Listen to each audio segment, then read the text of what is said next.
Qual que foi, então, seu Tranca-Ruas das Almas? Qual que foi a última ordem que seu patrão deu pra vocês, assim? Não é ou não está determinado uma ordem específica. Uhum. Quanto é feito, nós já temos o nosso cargo. Qual que é o cargo da sentinela? Sentineliar. Qual que é o cargo do atacante? É atacar. Qual que é o cargo Cada um tem seu cargo. Meu cargo eu já te passei o que eu faço. É. Esse é o cargo. Pessoal, tá pensando? Eu não vou falar palavrão, eu não vou falar nada. Uhum. Senhores sábios, das religiões afro-brasileiras, que estão dizendo que eu não estou aqui e que o médico está se aproveitando. Você pega cata esse nome do médico, inclusive até coloca outro. Na hora que o médico morrer, dane-se. As palavras ficar falando do mesmo jeito. Eu nem sei o que eu estava falando aí. Esses senhores sacerdotes estão falando que nós estamos enganando, estamos fazendo coisa errada, que nós estamos mudando as regras, nós estamos. É eles que estão assim, eles querem manter tudo na época da pedra. Se eles puderem, eu vou falar uma coisa pra você. Você sabe o que é Pemba? Se eu sei que é o quê? Pemba. Sim, é tipo um giz que escreve assim um sinal no chão pra evocar uma entidade. Então, eu vou te ensinar como é que faz Pemba. Tu se enfia no meio do mato, tu vai no meio das tem lugar que dá, é mina de Pemba, é como se fosse calcário. Você vai no meio de uma mina, tu vai pegar aquilo, tu vai lavar, é como se fosse. Ele é um giz duro, é bem. Você vai ralar aquilo, você vai lavar aquilo com 7 tipos de água, você vai colocar no sol, você vai colocar na lua, você vai rezar, você vai fazer muita coisa para usar aquilo só como giz. Depois tu vai misturar aquilo com mel, vai amassar na mão, como se fosse um bolinho. Aí vai virar Pemba, vai secar, aí vai poder usar. Quero saber quantos fazem isso. É mais fácil, a modernidade vende. Vai lá e compra assim. Vai lá e... Existem os que são tradicional, existem os que são modernos. Tem uma comida de santo. Entendi. E tem que ser enrolada dentro de folha de bananeira. É feita à base de milho branco. Chama-se acaçá. Aquilo dá um trabalho danado para fazer. Então, ou você tem uma mão muito boa para moer o milho, para poder tirar a farinha do milho, para poder cozinhar. Todo esse trabalho é uma oração. Se aquilo dá um trabalho danado, existe um mistério por causa daquilo. Tem uns que pega, faz um mingau e quebra e abre na pia. Faz bolinho de pia, caçar de pia. Um vai condenar o outro. Que está usando a modernidade. Então o tradicional que está vivendo na época das pedras, ele tem o direito de falar o que ele quer ser. E o moderno também tem o direito de trabalhar da forma moderna, se ele quiser sim. Eu só não quero hipocrisia, mentira, maledicência, fofoca, que isso é exatamente contra o que está se dizendo. Não existe um código para Umbanda, não tem um códice, ainda não tem um códice, porque o ser humano do Brasil ainda não está evoluído para isso. Não está. A Umbanda nasceu, os espíritos tentam ensinar, é montado toda uma operação de guerra e o povo continua errando. Por isso que vem para essa religião, não entende, vai lá para os crentes. Chega no crente, não se aceita e vive eternamente na hipocrisia. Errado não é a religião, errado é o bicho que está indo lá. São as pessoas que estão frequentando e não estão sabendo aproveitar a melhor parte, que é o quê? É união, é paz, é amor, é unidade, caridade. Então eu, que estão me chamando, estou fazendo caridade. Não estou bebendo de canudinho a alma de ninguém, não. Estou fazendo decantação. E se não entendeu o que é decantação, vai nos Pais do Povo, que é um bom livro para começar as suas coisinhas. Eu não estou puto da vida, não. Estou sendo claro. Tá certo. O senhor também houve alguns... Houve questionamento para modo de compreensão.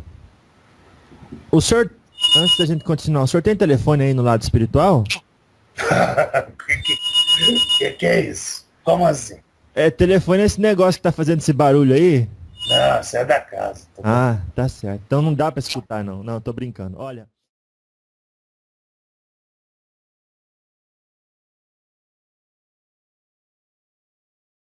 O Espiritismo ensina a gente não dar muito ouvido para espírito mistificador. Perfeito. Como que a gente saberia se o senhor é um? Muito simples. Fala, analisando o conteúdo das suas palavras. Não. Não? Não. Tem um jeito mais simples que esse. Tem. E consulta a intuição. Não. Quer dizer... Deixe de ser hipócrita.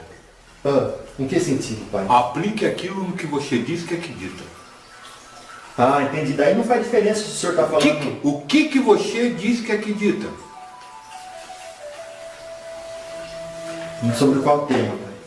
O que você diz que acredita? No livro dos Espíritos? Sim, eu acredito na existência de Pergunta Deus. 1. Que é Deus. Deus é causa primária de todas as coisas. Entendi. Acredite nisso. Aí não existe espírito mitificador. Pai, mas a mistificação é uma escolha do comportamento. E se Deus permitiu você ter essa escolha... Não, Deus não permite, moço. Deus é onipotente. Deus não permite, ele não é submisso a você. Deus faz. Deus é. Esse é o problema, é o ser humano que, não sendo Deus, quer ser Deus. Leia a pergunta 9. 9. É o problema do ser humano que... Leia a pergunta 9. Vamos abrir aqui então. Já estou chegando aqui na página. Pergunta 9 fala o seguinte. Onde se vê na causa primária uma inteligência suprema superior a todas as inteligências? Tendes um provérbio que diz: pela obra se conhece o Criador.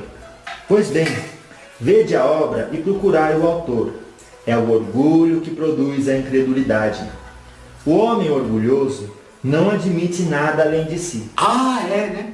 Só o que o homem acha que é certo é certo. Só o que o homem diz que é verdadeiro é verdadeiro. Ele não admite nada acima de si. Continue. E é por isso que se autodenomina um espírito forte. Pobre ser, que um sopro de Deus pode derrubar. Pobre ser, que acha que descobriu a verdade, que acha que sabe tudo, e o simples sopro de Deus derruba. Sabe, vocês se acham tão fortes, tão... Não desmanche que você vai fazer, ou vai continuar. Que vocês acham tão fortes, tão simples, e tem um bichinho que você nem consegue ver, que entra dentro de você e lhe mata num segundo. Bactéria, vírus, essas coisas, né? Agora, eu quero que você leia o Éxito, porque o Éxito é compreensão de cadeco. Vamos ver, hein? Então, peraí. Então faz parte da razão pela qual Cadeco manda você passar as coisas. Passar as coisas pelo crivo da lógica e da razão. Isso, mas pela razão dele. E o que você vai ler agora é o comentário dele. Ou seja, faz parte da razão dele. Lê. Julga-se o poder de uma inteligência por suas obras. Já que nenhum ser humano pode criar o que a natureza produz, a causa primeira é, portanto, uma inteligência superior à humanidade. Sejam quais forem os prodígios realizados pela inteligência humana, essa inteligência tem uma causa, e quanto maior for o que ela realizar, maior deve ser a causa primeira.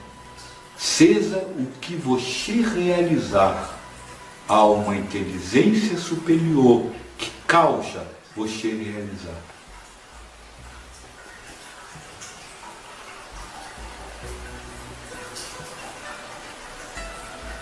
Vamos continuar aqui. Não, pode parar. Já está na hora? Não, mas aí você vai para outra pergunta, porque essa pergunta acaba aí, deu um comentário, né? Não, tem mais um pedacinho. Então, vai. É essa inteligência a causa primeira de todas as coisas, qualquer que seja o nome pela qual o homem a tenha designado. Então, Deus, Jeová, quis, na Senhor do Universo, não importa o nome que você dá, foi isso que causou. Então veja, quando você acusa o espírito de mitificador. Você pode estudar o conteúdo dele? Isso foi causado por quê? Pela sua inteligência. É. E por que o que causou a sua inteligência causar aquilo? Deus. E tudo que Deus lhe dá nessa vida é o quê? Prova. Cadê o amor pelo Espírito se há uma acusação de mistificador? Cadê o amor ao próximo como a si mesmo? Então não há espírito mistificador, há espírito que está sendo instrumento do que Deus causou. Que foi o que nós lemos na pergunta 132. Ele toma um corpo de acordo com o mundo, neste caso um corpo espiritual, e ali, sob as ordens de Deus, faz o que o outro precisa receber. E aí vem a mento e cria uma coisa chamada, ele é um mitificador. E aí você tem a oportunidade de optar pelo bem ou pelo mal. O que é o mal? Eu sei que ele é um mitificador. Veja, eu não estou querendo que você me acredite. Não, lógico. Que você acha que eu estou certo. Claro. Longe de mim, porque nem eu me considero certo. Eu estou lhe transferindo uma interpretação. Sim, com todas as letras, é isso. Agora, é uma interpretação que tem um objetivo. Destruir toda a sua interpretação. Só isso. Eu nunca quis criar nada. Nós falamos durante 14 anos. E o dia que eu disse para o grupo, não acredite em nada nem em ninguém, nem em mim, nem em Deus, todo mundo pulou. Como não vou acreditar? Pulou. Porque na hora que você acreditar, você vai formar uma verdade. E na hora que você formar uma verdade, o que você fez? O que é uma verdade sobre qualquer coisa? É a estagnação da oportunidade de crescimento. Não. Tipo, Não. é o Serve egoísmo. para isso, mas não é isso. É o egoísmo. Não. Ela vai ser usada pelo egoísmo, ela vai ser defendida pelo egoísmo. E egoísmo é defesa dos seus interesses, defesa da sua verdade. É o complexo, então, de inferioridade, superioridade. É um instrumento para julgar o outro. Porque sabe o que é a sua verdade? É o seu certo. Tá. É ele que você vai usar para julgar o outro, se ele está certo ou se está errado. E se ele estiver certo, não quer dizer nada, porque a sua verdade não é verdadeira, é só uma interpretação sua. Então você está lá simplesmente dizendo, olha que lindo, ele confia em mim. Agora, se você disser que aquilo lá que o outro está errado, ele não está errado, ele só está em desacordo com a sua verdade. Então não podemos dizer que os mistificadores não existem. Eles existem e o propósito... Podemos dizer que tem espíritos que falam determinadas coisas e que Deus nos dá os pensamentos que eles são mitificadores para que nós, ao receber esse pensamento, não os acuse. Para que nós, ao receber esse pensamento, não perca a nossa paz nem a nossa harmonia.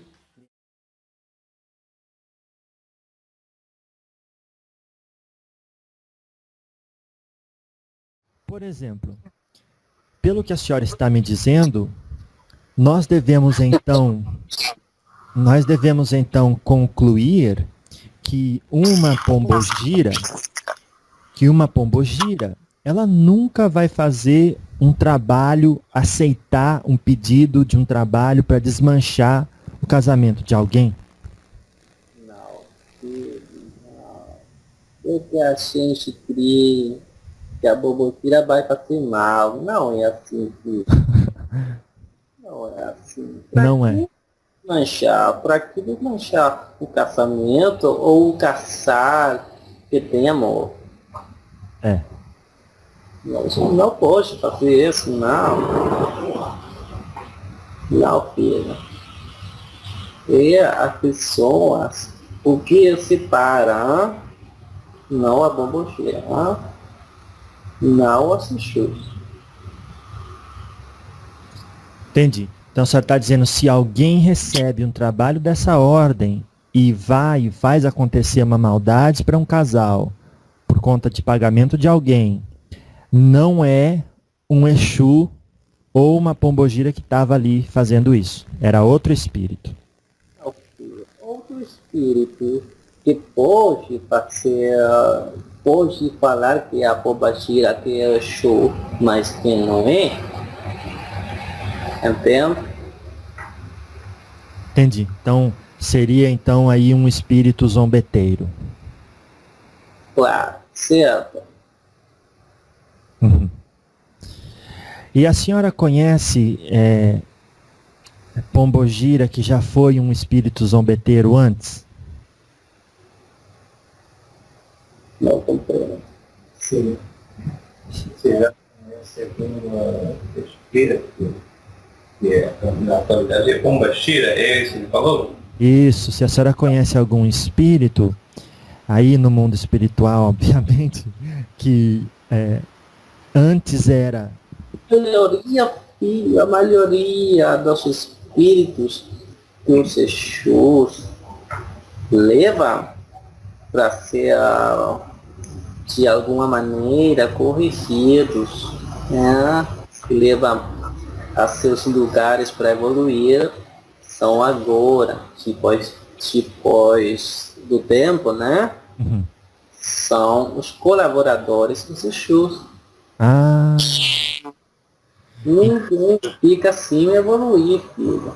Tudo tem que evoluir na vida, tudo tem que evoluir no astral, tudo tem que evoluir na mente, nos seus corações, tudo tem que evoluir, filho. entendi. Então, às vezes, a hora que chega o momento de um espírito zombeteiro ou um outro espírito aí desocupado da vida, quando chega a hora de ele ser atendido, socorrido, encaminhado, então o Exu pega e leva ele para o lugar onde ele vai ser, entre aspas, doutrinado, onde ele vai ter um aprendizado. Certo? Uhum. E daí eles, por vontade própria, se tornam auxiliares dos Exus. Certo. Tem que ter vontade própria, né? Uhum. É muito certo. Se não tem vontade própria, não se pode fazer.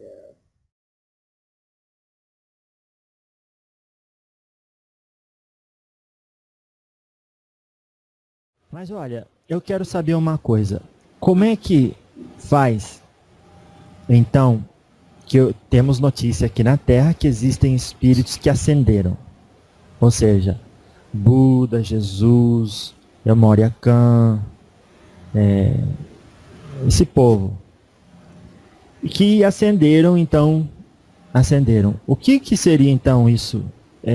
Como faz para uma pessoa ascender? Primeiro ela tem que abrir mão do desejo de ascender. Ah, tá. Porque senão ela vai continuar sofrendo e aí não há ascensão. Porque existe o reconhecimento de estar em um lugar que não aquele. E aí então, abrindo mão do desejo de ascensão, a pessoa deixa espaço para que o ser se revele. E aí não acontece ascensão. A ascensão é só uma ideia para as mentes que ainda não viveram esse processo. Só para não deixar tão desinteressante. Uhum. Porque todo mundo quer ser melhor. Todo mundo quer estar num lugar melhor. Todo mundo quer, na verdade, vou ser bem sincera. Todo mundo quer lucrar. Lucrar, benefício. Ganho. Num sentido bem vulgar. Todo mundo quer se dar bem, como se fala aqui nesse país. Então, claro, bom, se vamos chamar o interesse das máscaras para esta realização do ser, bom, faça-se uma concessão, aponte aí um benefício. Só que você realmente compreende o que quer dizer ascensionar para a pessoa? Pois é, quando eu lancei essa proposta para a senhora, eu já achei que a senhora ia responder assim: mestres que ascenderam, eu não me relaciono com esse tipo de... Daí a senhora entrou dizendo o discurso político da senhora, ajudando a gente a compreender. Mas eu não, para mim, ascender seria você passar de um estado que você tem, por, entre aspas, obrigação, reencarnar para se depurar das suas imperfeições e já viver num estado onde você está livre, como diz o Buda, da roda de samsara, ou então da necessidade das reencarnações. Ascender para mim seria isso. Agora sim, você está no mundo espiritual, não precisa mais se encarnar. Ascender é simplesmente dissolver a pessoa que acredita que está presa numa roda de encarnações, que acredita que é preciso evoluir, que acredita que é preciso melhorar, que acredita que é preciso ir para outro lugar para ser o que se é. É por isso que o benefício é apontado e que se diz que a pessoa ascensiona. Porque isso esconde, até quando deve ser escondido, o fato de que a pessoa desaparece. Então.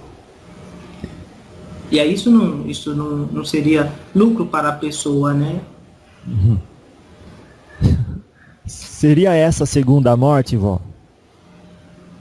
Pode ser. Não faz parte da minha linguagem, mas podemos interpretar desta maneira. Mas então, interpretando dessa maneira, eu gosto de voltar nesse assunto para ter certeza que estamos aqui falando a mesma língua. Então, seria a primeira morte, seria então, não é a hora da separação, né? Mas é a hora em que houve então uma identidade que pôde se dizer eu existo e não sou o todo. Essa é a primeira morte. A primeira morte está sendo vivida. Tá. É o sono. Sono? Sim.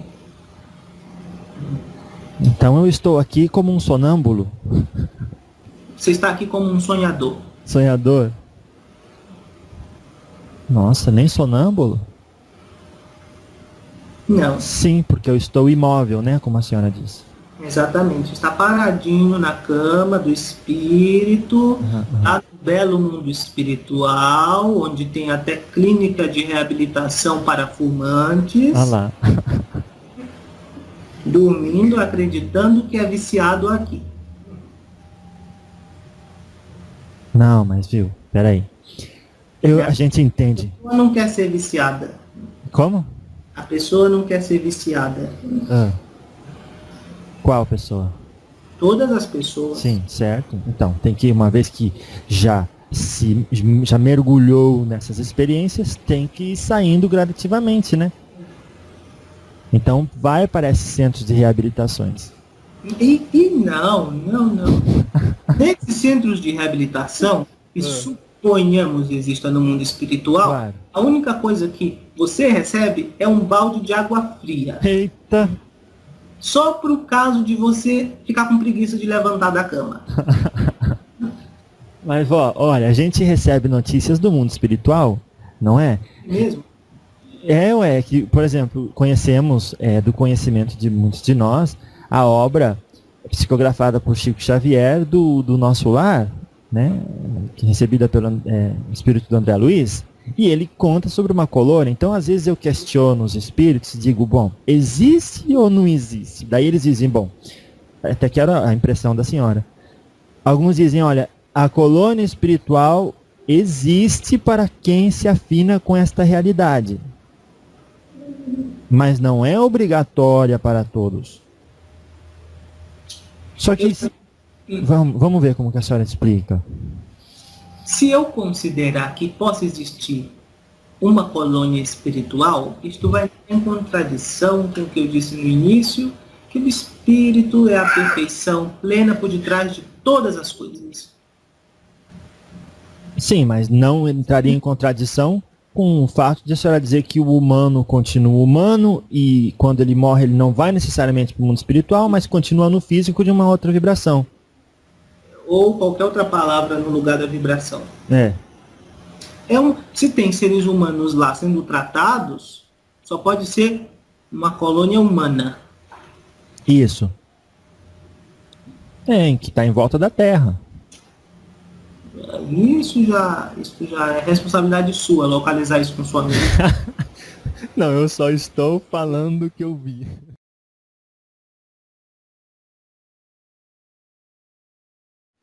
Vamos lá. Olha, a segunda, uma abaixo, é o Exu cruzado, ou então o batizado, que, como eu li aqui no texto, são subordinados dos Exus coroados. Já tem a noção do bem e do mal. São os Exus mais comuns que se manifestam nos terreiros. Também em função de subchefes. Então são esses os Exus que a gente recebe no terreiro. Eles fazem parte da segurança de um terreiro. O campo de atuação desses Exus está nas sombras, entre a luz e as trevas. Estão ainda nos ciclos de reencarnação. É assim mesmo? Tem a ver muitos que você leu, sim, filho, com a realidade. Mas tem outros filhos que já estão mais perto daqueles primeiros, sim. Ah, tá. Um estado de evolução. Por isso que já te falei. Porque se você trabalha o tempo todo, você está recebendo somente a pombagira, o Exu principal, está recebendo trabalho, e aqueles Exus que são colaboradores, trabalhadores, não estão recebendo nada, então você está trabalhando, filho. Tá certo. Você trabalhando, seja carregando só para um Exu, ou só para uma pombagira. Então, aqui já estão aqui. Há alguns Exus que têm uma evolução muito importante, filho. A questão aqui, falta um plano intermédio. Falta um plano intermédio, filho. Alguns vão reencarnar, outros não. Tá certo. Daí abaixo, então, estão os Exus espadados, que são subordinados dos Exus cruzados.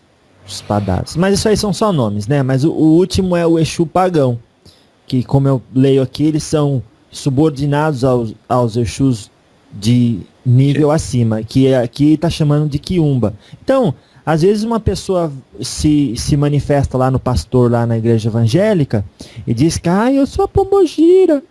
E aí diz que é a pombogira rosa dos infernos, ou a rosa vermelha. E então está certo de dizer que é um Exu, né, que se considera um Exu, mas está num nível muito baixo, né? Então as pessoas não podem confundir. Olha, pombogira é tudo ruim. Não, filho, não. Então. É como que eu falo, assim, que tem espíritos da pombagira. Começa aquela coisa. Gritaria. Aquele circo. Circo. Isso mesmo. Filho, que isso? Tá certo. São não, muitos. eu dou uma risada, uma coisa, mas aquele não é espírito pombagira. Filho, às vezes pode ser aquele Exu bem do baixo. Isso. Que eles não querem, às vezes, evoluir.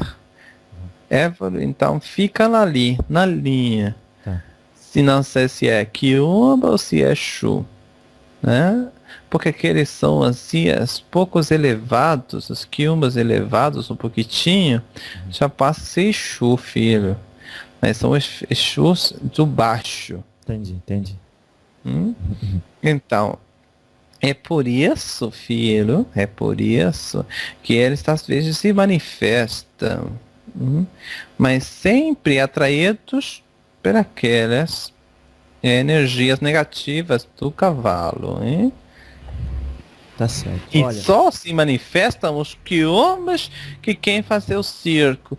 Aqueles que querem dizer que para deixar para baixo, para o chão, a Umbanda, filho. Os Exus de Umbanda. Eles querem fazer o circo para dizer, eu sou pombagira! Tá certo. E fazer toda essa bobagem. Não, filho. Não é assim. Então. Mas aqueles estão, como se você falou, subordinados por outros Exus, comandados por outros Exus. Isso. Por isso, quando eles querem se desviar, vem aqui, filho. Faça bem as coisas, não faz mal. Tá dizendo aqui.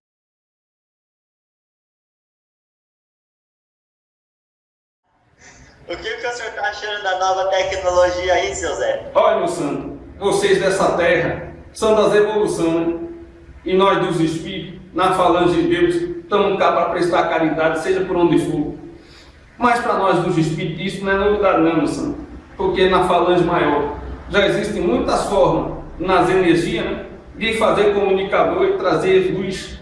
Então é isso que estão fazendo ouvidor, conversação da nossa ideia. Posso entender que é só uma forma desse natural de Zé Pilintra poder chegar aonde vocês estão. Salve a força de Jurema, salve a força da corrente dos baianos, do Nego Velho e dos Exu, e não se esquecendo da minha corrente dos Mamães. Mas, seu dono, eu tô cá para fazer conversador com tu, e tu pode assim falar que eu lhe ouvo, viu, meu santo? Tá bom. Olha, seu Zé, hoje o senhor sabe que é o diálogo com os espíritos de número 33, né? Ah, é, meu santo? É sim, então a gente tem aí o 33 marcando a nossa caminhada no dia de hoje. Hoje é quando eu tenho a idade de 33, Jesus morreu com 33, Alexandre... Tem um monte de coisa que foi acontecendo. Número, né, de graus do rito escocês antigo e aceito pela maçonaria 33. Olha, meu santo, e aí vai. Essa força dos 33, como tu Isso. chama, é uma força congregadora, né? É uma energia mestra. Tu sabe o que é isso, meu santo? O senhor pode explicar? Posso, meu santo. Na força das falanges de Deus, o 33 é um número congregador. É a energia dos grandes mestres desses ascensionados, né? Que vocês chamam de ascensionado. E para nós da corrente da Jurema, é o ponto maior das inclusas. Inclusa, meu santo, é o centro dessas duas falanges que vai e que volta, né? Que vocês chamam de rua, né? É o ponto congregador, é onde se reúne toda a força do astral para trabalhar nos caminhos dos filhos que tanto necessita. Na Jurema, meu santo, quando eu venho nessa corrente, é sempre para facilitar e trazer luz ao coração desses que muitas vezes estão assim, com o coração apertado nos assuntos da terra de vocês. E o 33 é isso, né? É a força congregadora dessa energia que tanta luz traz. Seu Zé, então parece que não foi coincidência que a gente acabou bem com o senhor no diálogo número 33? Meu santo, nossa corrente de Zé Pilintra é a força congregadora da atenção. Quando enterra no corpo daquele que trouxe a vida e me permitiu viver, eu era das congregações. Eu sempre fui de ter muita pessoa perto dele, porque eu acredito que através dessa fala, né, e do afeto, muitas coisas se resolvem.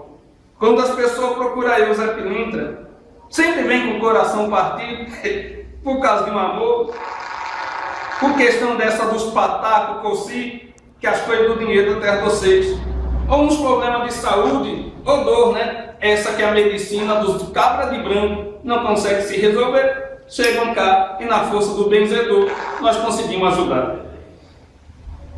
Graças a Deus, seu Zé. Olha, Fala, meu senhor. tem uma... A gente normalmente tem dúvida quanto à entidade do Zé Pilintra, se ela trabalha assim na direita ou na esquerda, ou é uma linha própria de malandro? Meu santo, como tu começaste a falar desse 33 seu, meu santo, eu quero lhe dizer. O 33, na numeração tua, é aquela que é igual ao outro, né? É o 3 e o 3 juntinho.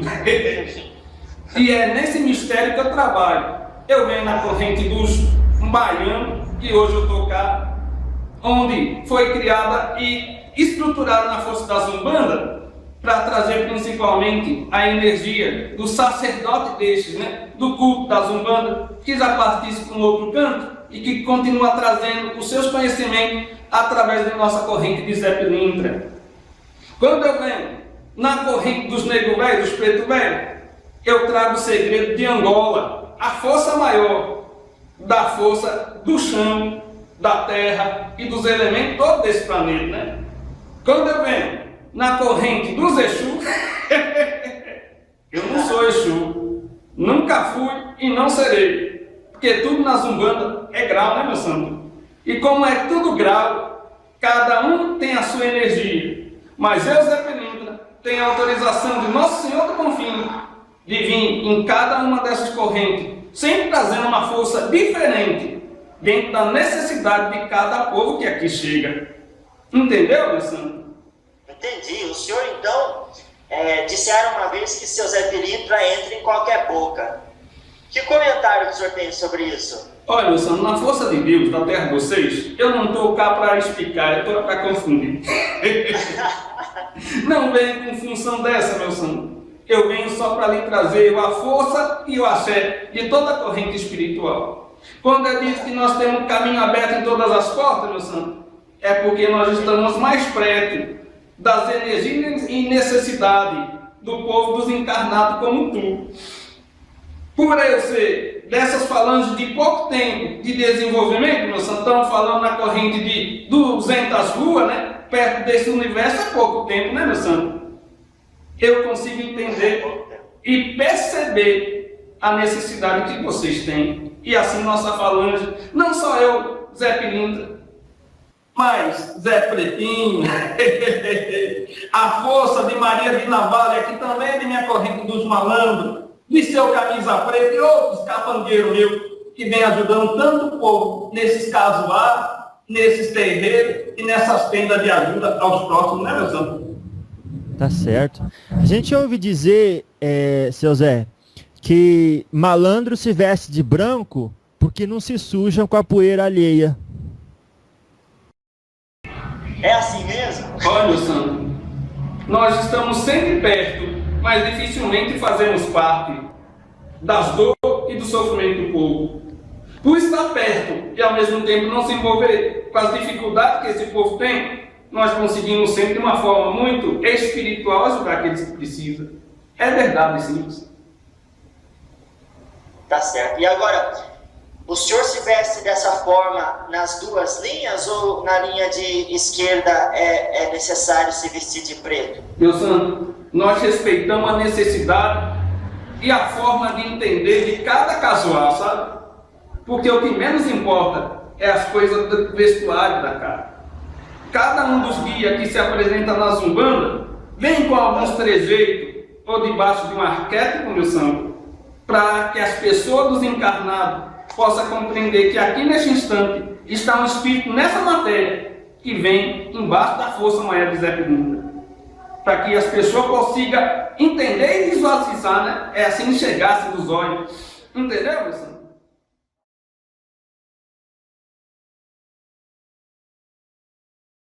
É verdade. E, sobretudo, fazer isso que o senhor disse em nome dos outros, né? Que não se deve.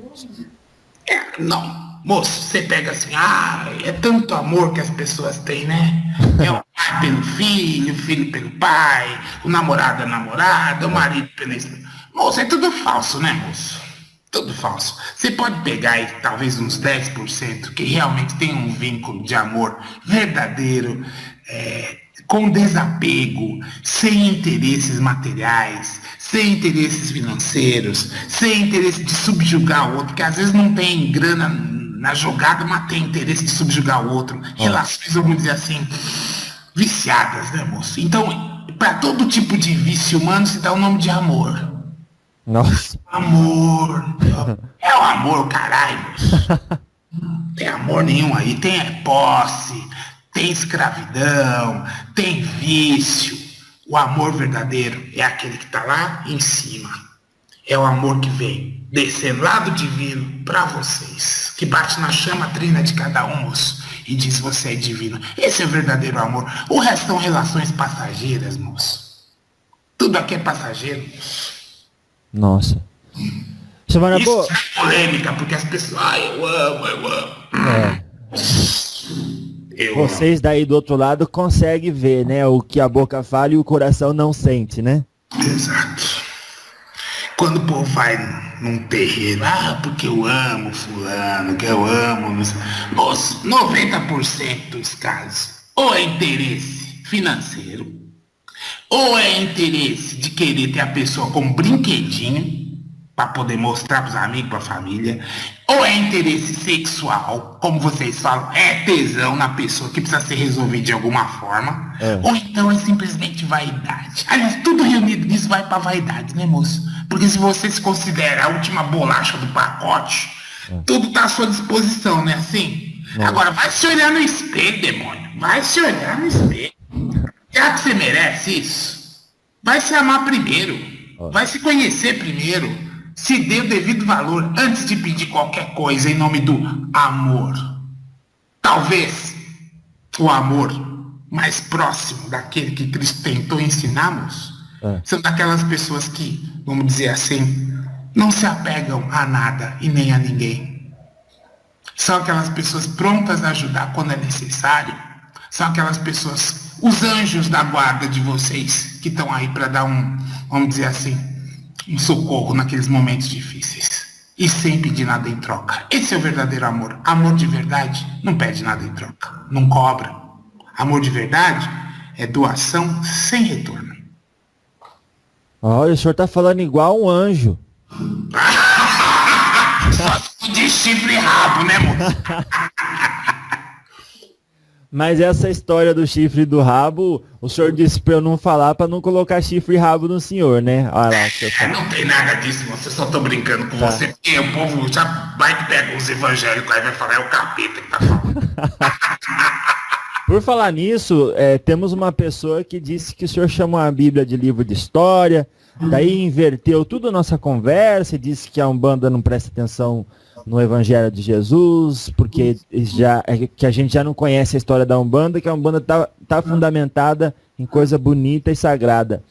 Mas olha, às vezes eu ouço e leio críticas que não vale nem responder, mas como o senhor gosta de polêmica, tá dizendo aqui que o senhor chamou a Bíblia de livro de história. E não é? E sem fundamento. Moça, a Bíblia é uma colagem de histórias do povo judeu, que na verdade é baseada em histórias de povos que existiam no planeta antes. E o que é engraçado é que as pessoas validam uma história como se fosse a história oficial. Eu vou escrever uma Bíblia, vamos fazer a Bíblia do Marabô, você topa, moço? Topo, só se for agora. Por que esse povo não vai estudar Mahabharata, hein? Nossa. O Bhagavad Gita. A civilização hindu estava aqui há muito tempo antes, moço. Não é? Então assim, eu não vou nem entrar nessa polêmica. Não. Se a Bíblia, essa Bíblia faz tanto sentido para ela, eu só peço uma coisa. A senhora quer ser uma boa cristã? Então, ame, mas ame de verdade. É engraçado que às vezes, eu não sei como uma pessoa que se diz entender ou amar a Bíblia ou defender a Bíblia pode sentir indiferença, raiva para com as outras pessoas e expressar isso com tanta clareza. Depois, no comentário, a pessoa diz assim, olha, quando chamou a Bíblia de livro de história do povo judeu e sem fundamento religioso, quando acaba que o próprio espiritismo de Allan Kardec e a Umbanda, fundada por Zélio de Moraes, tem por fundamento o Novo Testamento, os ensinamentos do Senhor Jesus Cristo. Agora, lógico, a caridade tem isso mesmo, só que o que o senhor falou aqui, um livro de história, não falou que a Umbanda não tinha por fundamento os ensinamentos de Jesus, e aí tá vendo, o povo distorce tudo para dizer que o problema é que as pessoas precisam de uma tábua de salvação. Olha lá. Vamos dizer assim, o problema da Umbanda é que por ser uma religião muito recente e brasileira, fundada em solo brasileiro, ela carece, vamos dizer, de maior fundamentação do ponto de vista histórico, vamos dizer assim. Todo mundo conhece aquela história. Só que os fundamentos da Umbanda, moço, como religião mágica, e é importante que se diga isso, Umbanda é magia. Nossa. Porque é manipulação de energia. E existe no planeta há muito tempo, né, moço? Até antes de Cristo, viu? Isso. Então o que acontece? As pessoas pegam um pedaço da história recente, porque do ponto de vista cósmico, o que são 2000 anos, moço? Nada, certo? Não. Pega um avatar importante que veio aqui para servir de exemplo e dizer assim, olha, o caminho da verdade, o caminho do amor é este, certo? Aham. E a Umbanda se beneficia disso, vamos dizer, a Umbanda pegou emprestado esse conhecimento, essa fundamentação teológica de caridade cristã, vamos dizer assim. Mas, será que a Umbanda é só isso, moço? A Umbanda tem sim essa fundamentação teológica cristã, na essência de fazer a caridade, a prática do bem cristãos, mas ela também tem todo o panteão de deuses africanos. Pelo sincretismo. Exato.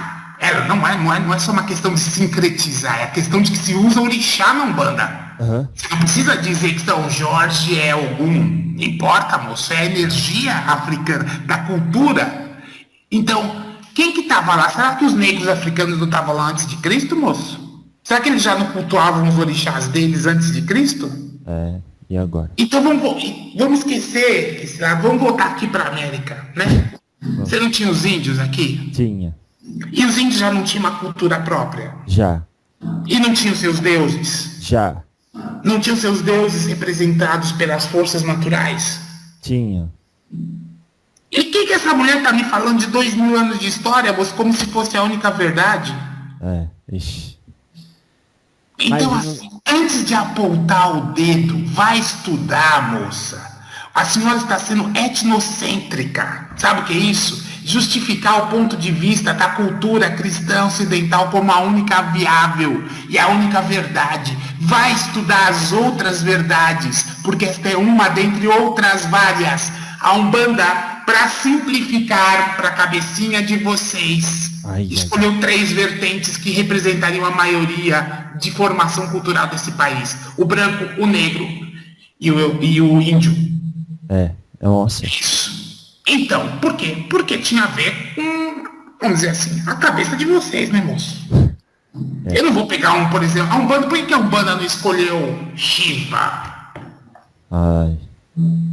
Não poderia ter escolhido, moço? Tá fora do contexto. Fora do nosso contexto cultural. Então, o que eu peço a vocês, e digo isso com muito amor no coração, para não falar que eu sou o capeta. Antes de julgar uma história, percebam que a história também é multifacetada.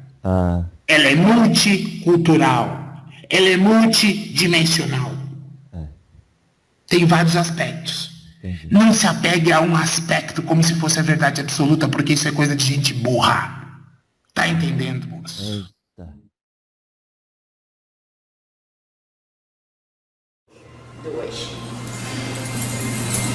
Tá, a senhora disse que assim a senhora consegue ler o futuro de alguém, mas como é que ensina isso para as pessoas? Queres aprender? Eu quero. Então vamos fazer o seguinte. Vamos. Existem 22 números sagrados. Tá. 22 forças que regem toda a humanidade. Número 1, queres saber todas? Todas? Você tem tempo por isso? Mas a gente fala rapidinho. Então vamos lá. A força do número 1 é o início. É aquele que precisa buscar da espiritualidade para afirmar na terra. Né? Foi o que Cigana fez. Cigana não estava com o ventre? Sim. Então Cigana pensou: vou ter que ir viajar, fugir para as terras quentes. Claro. E preciso buscar força da espiritualidade para manifestar na terra. Número 1. Isso. Mas Cigana precisava de conhecimento espiritual. Porque Cigana só sabia da força do sol. Cigana precisava trazer força da lua também. Claro. Então, número 2 é vivenciar o conhecimento. Vivenciar o conhecimento. Ser o conhecimento. Sim. Mas Cigana tinha que apontar as dores. Porque Cigana foi enganada por um homem. O número 3. Plantar, enterrar o emocional que é negativo. Então o 3 o que é? Aquela situação, o homem ou a mulher que querem ser completados pelo amor. E aí?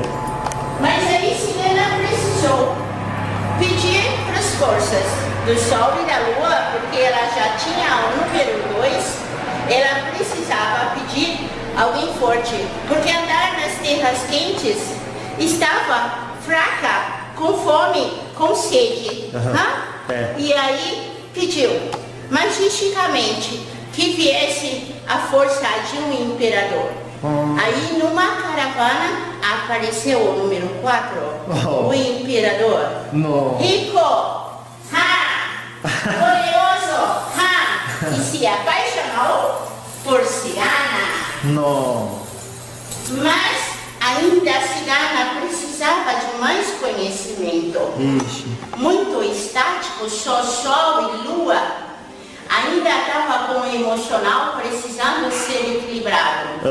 Aí, aonde esse imperador era dono, ele pertencia a uma grande força de reis e rainhas. E nesta caravana tinha o número 5, o Papa. Uma autoridade espiritual, uma força suprema. O Papa, aquela autoridade espiritual, quando ele me viu, ele disse: tu vais fazer o vosso destino. Eu vou ensinar a ti o vosso destino. Então o número 5 é aquele que é o poder supremo, é aquele que tem todas as forças espirituais ao redor dele, em cima, embaixo, à direita e à esquerda e por todos os lados. Mas nesse momento eu tive que fazer uma escolha. Porque quando ele me disse que ia me ensinar, pensei, e o meu filho? Aí deixei o meu filho. E aí entrei no número 6, que é a escolha entre 2 caminhos. O 6 significa o caminho certo, o mais difícil. O caminho errado, o mais fácil. E neste momento, com tudo que eu escolhi, deixei o meu filho e segui na direção certa a seguir, que é o 7. Que era em busca da minha verdade. E segui. Deixei imperador, deixei papa, deixei filho e segui. Mas eu precisava entrar na vibração do equilíbrio interno, a emoção e a razão de tudo que aquilo que se passou. E aí eu encontrei o número 8. O equilíbrio interno das 2 forças poderosas. E segui no número 9.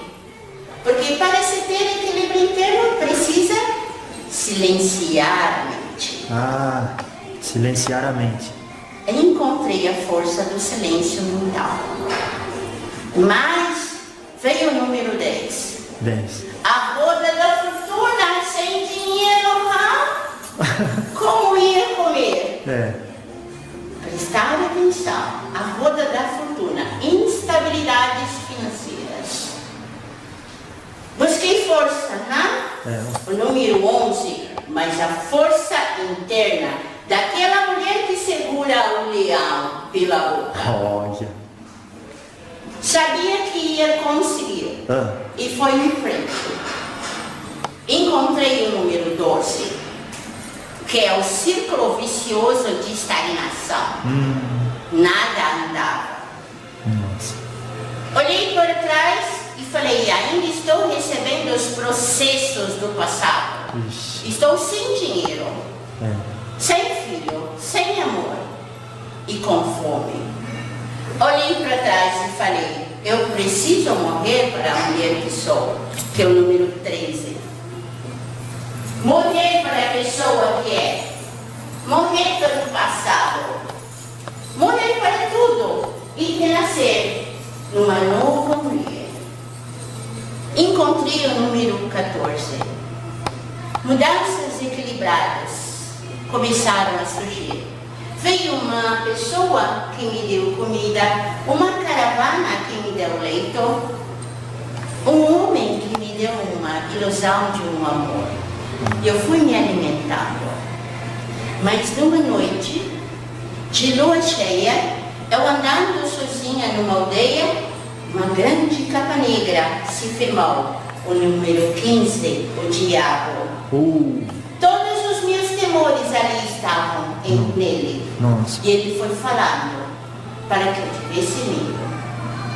Percebi que o 15 é a energia negativa que acompanha cada ser.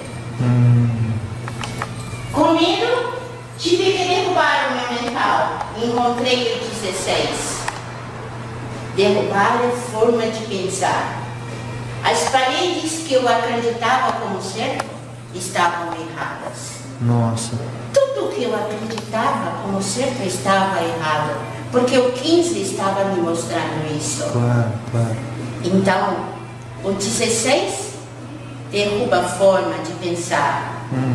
E aí eu encontrei, pela força sagrada do universo, na flor da vida, o número 17. Milhões de estrelas acima da minha cabeça dizendo: tu és filhas da luz. Número 17. Os vossos guias espirituais estão acima de ti. Mas é necessário entrar na carta 18, que é a ilusão. Ilusão do que pensas que é certo, ilusão de querer um homem, ilusão de querer ser rica. Saia dessa ilusão.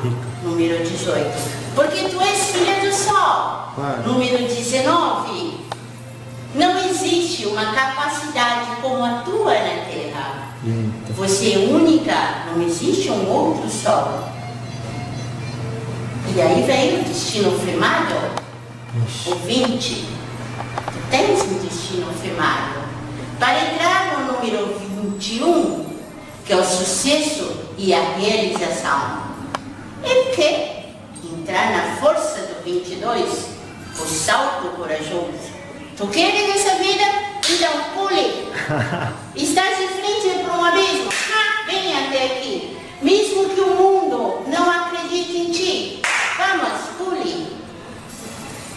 E assim, todas as lâminas sagradas.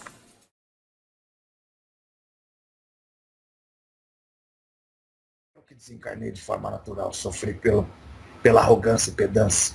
Isso.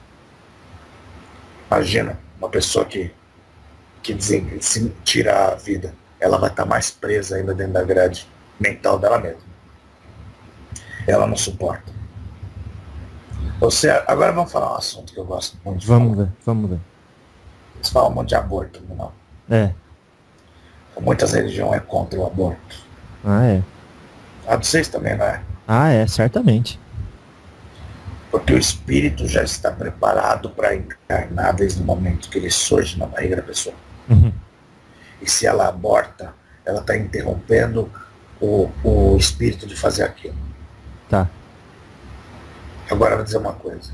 Quando o espírito decide em quem encarnar, ele sabe qual é a qualidade de quem vai encarnar. E sabe se essa pessoa vai ter firmeza ou não para poder segurar um filho na barriga. De que vale você querer nascer na barriga de uma prostituta que tem por tradição enfiar objetos dentro de si para poder abortar? Ela vai te abortar novamente. Então o espírito, quando escolhe uma menininha de 13 anos, e a possibilidade de abortar é muito grande, ele sabe que o erro, que ele está fazendo uma coisa errada. Então aquele espírito encarnado, que é a menina, antes de encarnar ela já sabia que ela passaria por essa dificuldade e muitas vezes não suportaria. Então esse acordo, estupros, abortos, perder filho, tudo faz parte do acordo assinado e juramentado antes do encarne dos dois. Pronto. Derrubamos a chão agora, né? Palavras da bomba. Não, mas E no fundo, a ideia é sempre fazer vingar, né? Fazer ir para frente tanto a gravidez quanto a encarnação, mas é natural, eles já estão no contrato dizendo, olha, essa é mais ou menos assim, a situação é essa, você quer, vamos, mas tem esse risco, né? Não adianta um espírito evoluído querer ser engendrado dentro de um corpo depressivo, esse corpo não vai suportar. Então